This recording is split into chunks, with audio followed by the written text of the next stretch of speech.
In the last episode, we saw an example of the horizon effect happening to Zen when it played Arjikeshi, presumably because it didn't know about quiescence, which I'll explain in a minute, and just merrily montied on in the dark.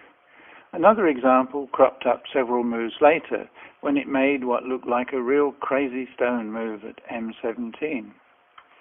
Again, Pollux mentioned horizon effect, but this time Antipolo couldn't contain himself and argued with Pollux. Pollux was hiding his rank, but from the other things he or she said during the highly entertaining game between Zen and Rita, I suspect Pollux is a pro.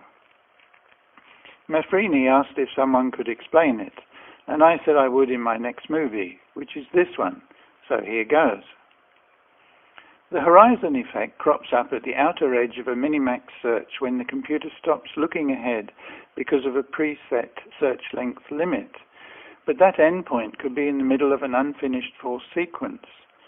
During a forced sequence, static evaluation swings wildly from one move to the next, so a myopic bot that stops short of reading the whole forced sequence out can end up with a completely wrong assessment of the position, and thus of the move that led to it, either far too optimistic or far too pessimistic.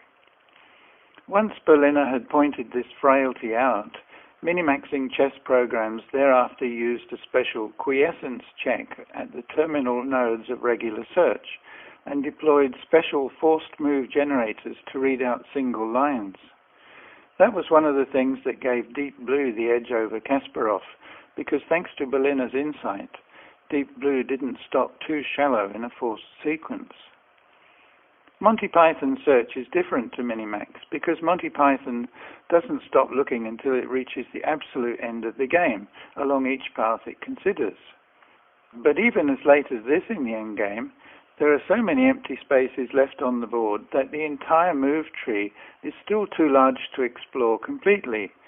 So Monty has to keep chucking its dice along each branch until it gets to an end position. And in doing so, it can overlook forced sequences.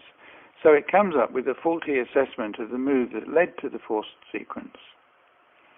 In the next episode of the Horizon Effect, I will start to explain how Zen can take off its blinkers and see like a true myopian.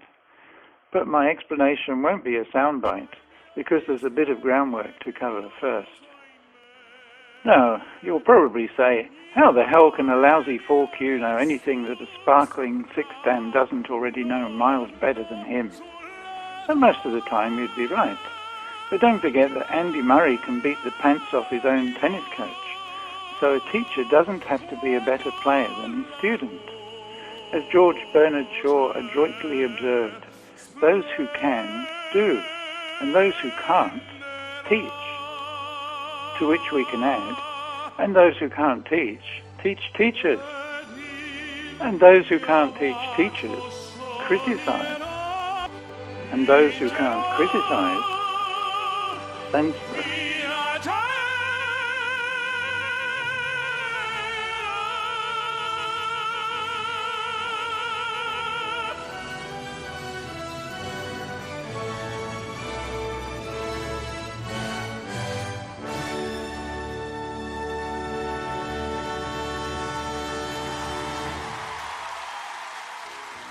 Teach the world humanity